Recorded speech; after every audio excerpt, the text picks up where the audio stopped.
Welcome to an exciting evening of learning and exploration. Tonight, we will engage in a question and answer session between astronaut Megan McArthur, currently aboard the International Space Station, and a number of middle school students hailing from across the greater Houston region.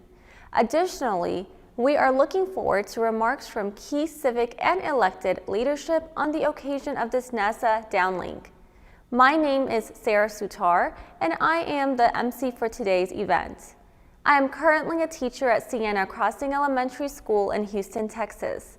Today's Ismaili Center conversation is entitled, Let's Go to Space, and is being proudly presented to you by the Ismaili Council for the Southwestern US, in collaboration with NASA and Fox 26 Houston. As we head to space today to explore our common destiny, we do so with the benefit of insights from astronaut Megan McArthur.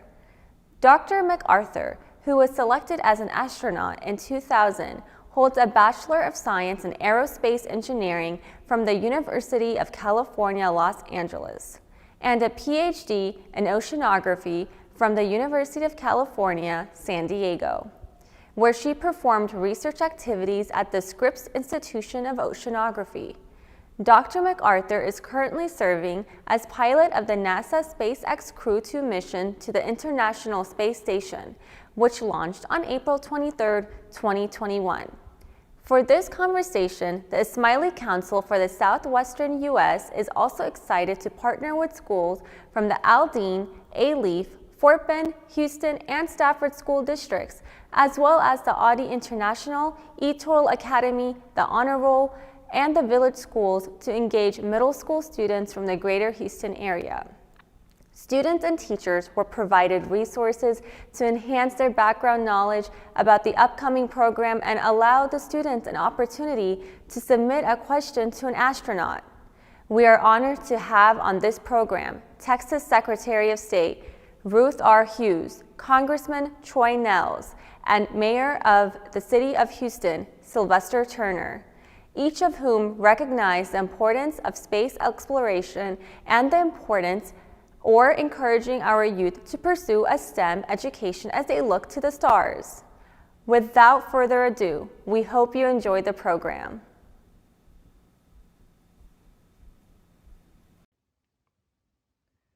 Greetings, students, parents, educators, and viewers. I am delighted to have you join us for today's Ismaili Center conversation as we learn about the work and impact of the International Space Station directly from astronaut Megan McArthur. We're also excited to have Texas Secretary of State Ruth Hughes, Congressman Troy Nehls, and Mayor of Houston Sylvester Turner with us. Resumption of manned space flights from U.S. soil and the more recent landing of the Perseverance rover on Mars has reignited curiosity about space sciences and exploration. Today, we get to feed this curiosity further by hearing firsthand from scientists, astronauts, government officials, and policymakers who are at the forefront of the pursuit of this specialized knowledge that has wide-ranging impact on the quality of life of all of us here on planet Earth. The pursuit of knowledge to improve the human condition and to better understand God's creation are core ethics of the Shia Ismaili Muslim community. His Highness the Aga Khan continually encourages us to not only acquire education through lifelong learning, but also to be active participants in the knowledge society by creating and sharing new knowledge to improve the quality of life of all people. Ismaili Center programs allow us to realize these objectives. We host these types of programs at our Ismaili Centers around the world, including London, Vancouver, Lisbon, Dubai, Dushanbe, Toronto, and of course, right here in Houston. The Ismaili Centers are ambassadorial buildings and serve as anchor points to bring together thought leaders in diverse fields with local and global communities. We have organized many Ismaili Center events, but today is extra special and literally out of this world, as our astronaut guest joins us from space today. I hope this event will educate the members of our audience on the work of the International Space Center and science in general. More importantly, I hope each of us leave even more inspired today to pursue lifelong learning and education regardless of our age or academic backgrounds. Once again, a special thanks to NASA and all our partners and participants for coming together for this unique event and for joining us today. Students, parents, educators, and community members, I'm Texas Secretary of State Ruth Hughes, and I'm delighted to welcome you to this unique program for students from Texas to have an opportunity to connect with astronauts aboard the International Space Station. I'd like to congratulate NASA for this educational opportunity and the Ismaili Council for the Southwestern US for organizing this unique event. This is such a profound way to motivate the future innovators from our state to learn and get inspired from the astronauts who help push the envelope of human exploration in space. Texas is fortunate to host NASA, as well as many space technology and exploration companies that are redefining our understanding of space. Although the space program is over 50 years old, we are always learning new things about space that affect our life here on Earth. Technologies developed for the space program have real-world implications in many different areas, spurring business and economic growth. Texas is home to an ever-growing number of established space exploration leaders, innovation hubs, research and development companies, and startups in the aerospace and space commercialization fields. In addition, Texas has some of the best universities that are well positioned to educate our young minds in the sciences, engineering, and other related fields to prepare them to participate in this growing industry and help push innovation. To the students who are participating in the downlink, I hope you are inspired to continue the spirit of learning and exploring your curiosity. This downlink features students from a wide array of schools who encourage students to take on this opportunity to speak with an astronaut on their experiences. Extracurricular opportunities like these are often what ignite the spark of curiosity that can lead to a lifetime of scientific and technological exploration. I applaud the volunteers from the Ismaili Council who, in keeping with the Ismailis community's ethos of volunteerism and helping improve the quality of life in their local communities, have provided this unique opportunity to students and schools. I'm looking forward to the conversation that our students and astronauts will have.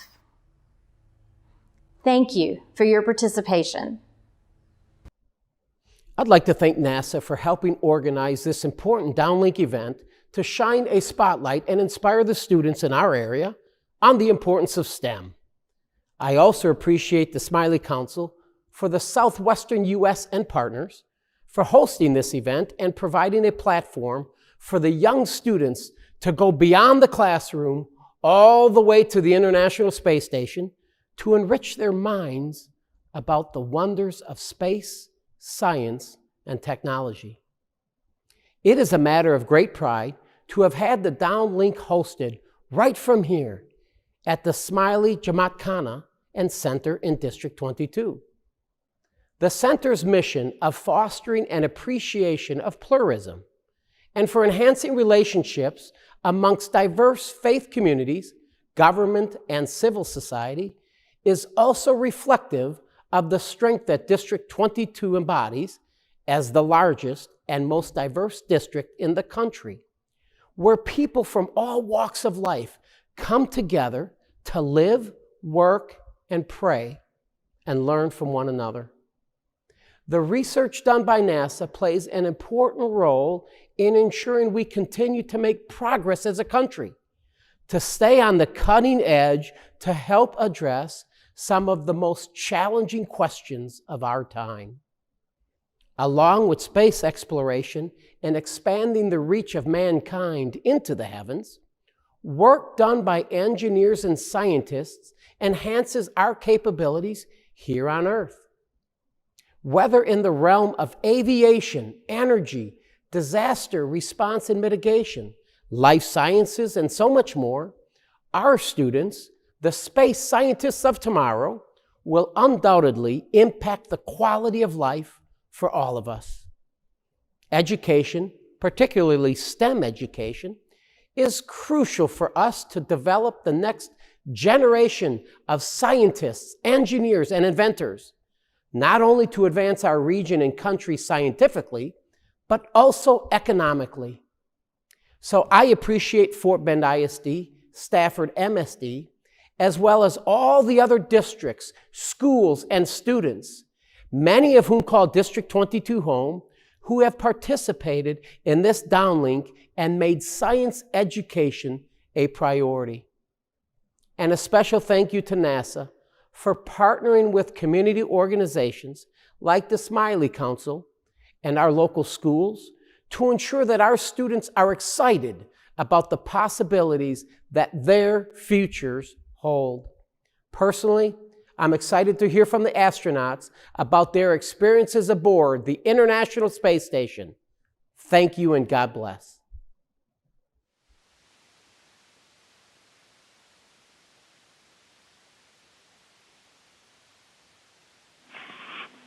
Station Houston, are you ready for the event? Station is ready for the event.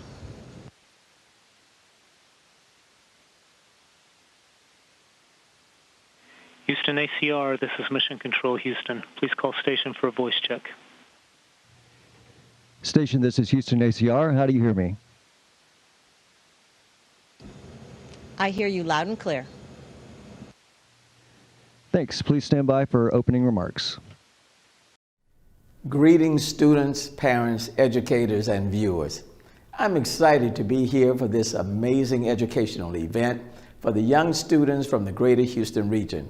I'd like to thank NASA for providing this opportunity and the Ismaili Council for the Southwestern US, along with the many partner schools from the greater Houston area for making this event come to fruition. Led by His Highness the Aga Khan, the Ismaili Muslim community through its many programs aim to promote sharing of knowledge, culture, understanding, and connecting diverse communities. Houston thrives on the brilliant minds that enable scientific advancements. The Johnson Space Center and space technology companies right here in the city of Houston area have put us on the world map for exploration. But beyond space, science and technology has a wide-ranging impact on our lives, from energy to infrastructure to medicine to addressing the critical questions of a changing climate. In order to address these challenges head-on, STEM education is a fundamental building block that will enable our young minds of today to equip themselves to look at challenges as opportunities to innovate. Energy, medicine, and life sciences will help chart the course of our city, and through advancements made right here in Houston, continue to impact the rest of the world. I'm particularly excited about the opportunity that our young students had in engaging with the astronauts aboard the International Space Station. The mission and work conducted at the space station embodies the ideas of cooperation and collaboration. I also appreciate the sacrifices that the astronauts and their families make, as well as the many thousands of dedicated folks at NASA and other entities who serve the mission of extending human reach and human understanding of God's creation. The work of NASA is the embodiment of my belief for every student in Houston: if you can dream it, you can do it. So, without further delay, here is the first question. Hi, My name is Nikita Machuku and I attend Middle Intermediate in Houston, Texas. My question is, now that you're an astronaut and you have been off of Earth, do you think of Earth differently or do you notice different things about Earth? Thanks for the question. I think all astronauts start to feel differently about Earth once they've come off the Earth and are able to look back at Earth from space. You see Earth as a single entity. You don't see the lines that we draw on maps that we call borders. You see all of the Earth as one thing, and you see the very thin layer of atmosphere that keeps us all alive and safe on Earth. And when you see it, how small it is, how thin it is compared to the vast blackness of space, you realize how important it is for us to protect our atmosphere so it can continue to protect us. Hi, my name is Nuruddin and I attend Ollie Middle School in Houston, Texas. My question is, what happens if a liquid accidentally spills on a machine in the space station? The question about liquids and getting, I guess, liquids on your machines in space station is a great one. I brought some liquid to show you. This is one of our drink bags, and it has some orange drink in it. Normally, I wouldn't bring orange drink out of the galley because, as you can imagine, if it comes out of the straw, it could make a big mess and could get on some of the equipment. The equipment is protected. It will shut itself down if it has a short, and it will protect the rest of the equipment on the same power channel. Liquid moves in a really interesting way in space. I'll try to show you without making a huge mess. But one of the things that's neat about it is because it creates a little ball, if it does get away from you, usually you have a time that you can try to go after it. So you see a little bit of liquid coming out of the straw there. We'll give it a little bit more. And then if I shake the straw, whoop, you can see how it comes off. But you can also imagine how that might make a giant mess. So it's important to keep track of your liquids in space. Hi, my name is Claire Maya White. I go to the Honor Roll School in Sugar Land, Texas. My question is, how does your knowledge of oceanography help you in space? Thanks for the question. I do have a degree in oceanography. I also have a degree in aerospace engineering. And the thing that my oceanography experience really contributes to my career now is the knowledge and experience that I gained working on ships to deploy and recover instruments in the ocean, and also scuba diving to deploy and recover instruments in the ocean. The skills that you need to be able to do that really translate well to working in a micro-G environment like the space station. Hi, my name is Charlotte Escobar and I attend Burbank Middle School. My question for you is, how does the fabric that is used for your space suits help you? The spacesuits that we wear inside the capsule that brings us up here is designed to protect us in the event that there's a problem with our atmosphere, either if the capsule were to depressurize or if we had a fire and we had to put it out and then we had some toxic fumes in our atmosphere. So the suit is designed to hold pressure, a strong enough pressure to keep us able to continue to breathe and work. And so the suit has to be able to hold all of that pressure. It also protects our thermal environment so that we don't get too hot or too cold. Hi, my name is David Penniker and I attend Sitarsha Middle School. My question is, what is your protocol if a dangerous or unknown object is on a collision course with your manned spacecraft? There are facilities on the ground that are able to track objects that are large enough to be a problem for us. And so if we were on a collision course, folks on the ground would be able to calculate how close they thought that object was going to come to us. And if they thought it was going to come too close, we would move the spacecraft to move away from it. Hi, my name is Nico Cavazos. I attend Stafford Middle School in Stafford, Texas. And my question is, what is the most beautiful thing you've seen in space? Thank you. Well, the most beautiful thing I've seen from space is our Earth. We have such a beautiful planet, and when we do get time, we love to look out the window, whether we're passing over the ocean and you have these beautiful, unusual cloud formations, or you're passing over land and you can see some gorgeous mountains, maybe with snow on the top. Another thing that's really beautiful to watch is lightning storms over the surface of the Earth. The way the clouds light up and then the light moves around inside the clouds, it's very, very beautiful. Hi, my name is Sarah Haji, and I attend the Audi International School in Houston, Texas. My question for you is, are you planning to go to Mars in 2035? And if so, what are you doing to prepare for it? Well, we are definitely planning to go to Mars. I'm not sure it's going to be me, but it might be one of you watching today. I'll sure be watching from Earth as you do it. But absolutely, we're preparing for that. Think of all the things that we would need living on Mars. We would need a place to live, so a pressurized habitat. We would need air to breathe, and we would need water to drink, and we would need food, as well as a power source, vehicles, all kinds of things that we need to support life. So one of the ways we're preparing for that is by living and working here on the International Space Station, where we have to continuously clean our air, we recycle our water, and we've even done some experiments with growing food. We also have to be able to fix anything that breaks on the International Space Station, and so we try to build equipment that's very robust and not too hard to fix, although that can be a challenging thing to do. So these are some of the ways that we're preparing for going to Mars. Hi, my name is Janae Reyes. I attend Stovall Middle School in Houston. My question is, how long does it take an astronaut to train to go on a mission? Astronaut candidate training, from when you get hired to be an astronaut candidate to when you graduate as an astronaut, that usually takes about 2 years, where you're learning all of the basic systems for flying in space. And then mission-specific training is anywhere from 1 year to 2 years, depending on the mission and depending on the experiences that you've already had.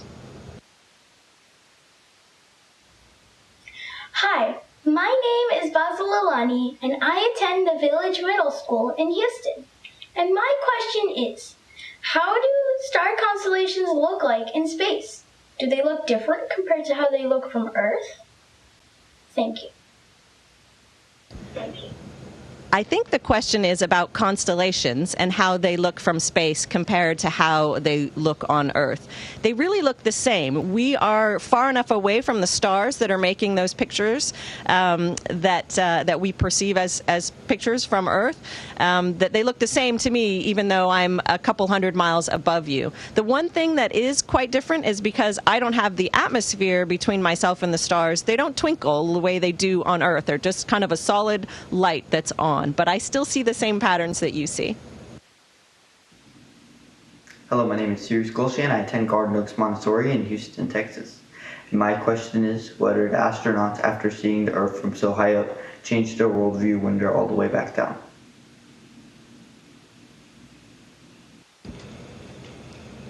I know for myself that my worldview changed a little bit, or really quite a lot, after seeing the Earth from space. And again, seeing that very thin layer of atmosphere that's what keeping us safe and alive on the Earth. It makes you feel very protective of the Earth when you get home again. Hello, my name is Jason Reitman from the Honor Roll School in Sugar Land, Texas. My question is, does spending time in space affect the way you think? It's interesting when you first get to space, your brain has to spend a lot of its processing power thinking in 3 dimensions in a way that we don't do as much on Earth. And so what can happen when you go from one module to another is that what you were thinking of as the floor suddenly seems like it's the ceiling, or instead of going, along sideways, it suddenly feels like you're dropping down. And so your brain has a lot of work to do to make sense of the environment and figure out where you're going. And so especially in the beginning, you can feel really slow, like you might make some silly mistakes or you might forget where you put something. And it really is just because your brain is spending a ton of processing power figuring out the environment. But you do get used to it, and of course your brain is so good that it can switch back to your regular environment when you get back to Earth. Hello, my name is Ayush Sharma, and I am a 7th grader at Sartarsha Middle School in Sugar Land, Texas. My question is, how do things like food and other supplies reach the space station, and does the food even taste good? That's a great question. Food is really important to all of us, obviously, and it can really affect your morale when there's lots of good food or not. And so food getting to the space station is a really important part of this endeavor. We have cargo vehicles, uncrewed cargo vehicles, that come regularly to the space station to bring us food and other supplies. And we have a great team of nutritionists on Earth that create a really interesting food system for us to make sure that we have enough variety and we don't get bored. I brought a couple of things to show you.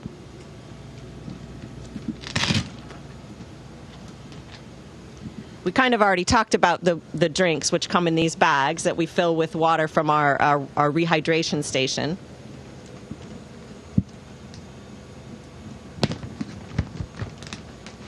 We have food that comes in these packets. The food has been treated at high heat to preserve it, so it's shelf stable. And this right here is chicken fajita. So we just put this in the warming oven, and we can have some chicken fajita. Of course, you need tortillas for chicken fajita, so I have some tortillas that come in a packet like this. And here's some hot sauce. You got to be careful with the hot sauce. Don't want to spill that. We also have rehydratable food. And let me show you that. This outer packet protects the food and gives it a longer shelf life when it's not exposed to light. So we tear that open, and then inside this packet is rice. So obviously you probably cooked rice at home. You need to add hot water. In this version, it's just a few minutes of warming afterwards. But this valve on the top, we put a needle in our rehydration station, has a needle. You can put hot or cold water. You dial up the right amount. Then you kind of push on a little bit, get the water nice and mixed in, and then you wait about 10 or 15 minutes. You can put it in the oven, and that's your rice. So we have a big variety of different kinds of food. Fresh food is always nice, too, and we usually get some fresh food when the cargo vehicles come as well, but that goes pretty quickly. Hello, my name is Jeremiah Levi, and I attend Jones Middle School in Humble, Texas. And I would like to know, if there is a malfunction on the space station, would you have to fix it, or would they send somebody up there to fix it? That is a great question. One of the things we spend a lot of time training is how to fix the different things on the space station. Some things are super complicated and require very specific training, but we try to cover most things with sort of general skills training, right? How to use the tools and how most of the things on space station are put together. The really great part, though, is we have a huge team of experts on the ground that know each piece of hardware really well, and we get to work with those people closely. They design procedures for us to help us fix the equipment when it breaks. So we don't have to send somebody up special just to fix one thing that breaks. We can work together as a team and fix it up here with the people and the equipment that we have. Hi, my name is Steven Portillo, and I attend to Etoile Academy in Houston, Texas. My question for NASA is if they have planned on landing in other moons.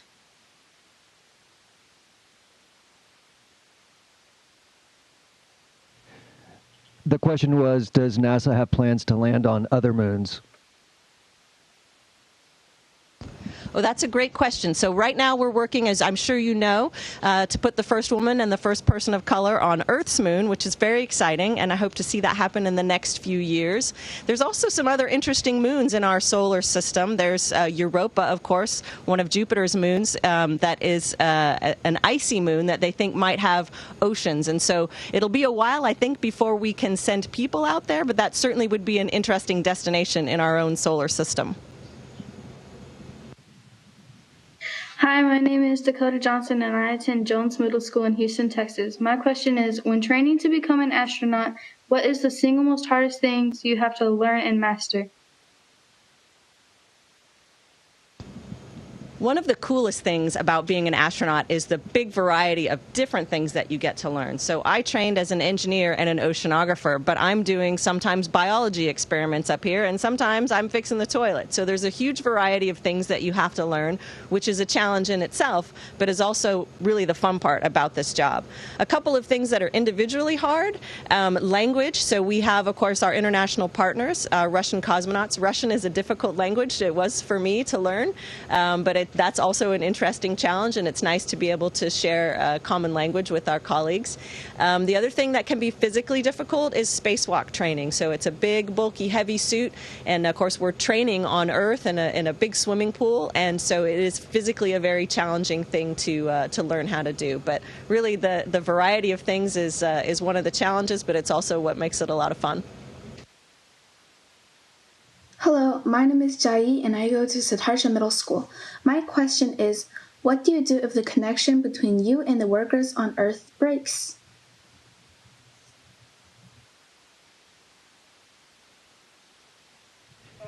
The question was, what do you do if communications or connections between the ground and you breaks?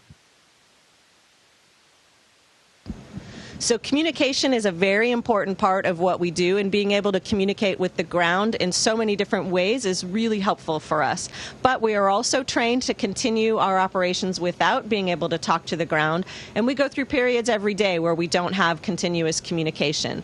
If we had an emergency situation and our communication went down for some reason, we have very specific procedures to run through the different possibilities why the communication might be down and how to regain it.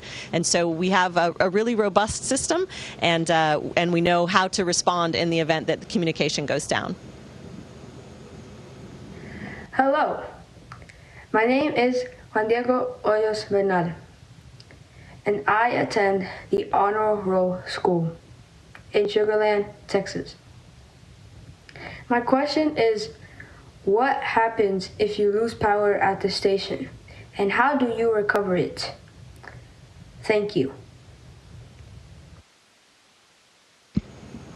So power, of course, is another very important thing for us here on the space station. We have solar arrays that we capture energy from the sun, and we store that on batteries on the space station. We have what we call redundant systems, and so different power channels that are separated from one another, so we wouldn't lose all of our power all at once. If we did lose a power channel, we would be able to work through procedures, or the ground would be able to work through procedures. But if we weren't talking to the ground, we have procedures and we have training in how to respond to attempt to recover those power channels. Thanks for joining us aboard the International Space Station today.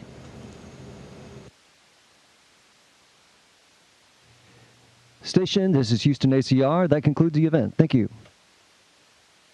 And thank you to all participants.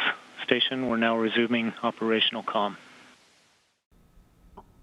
Thank you, NASA and astronaut Megan McArthur, and for a truly engaging discussion.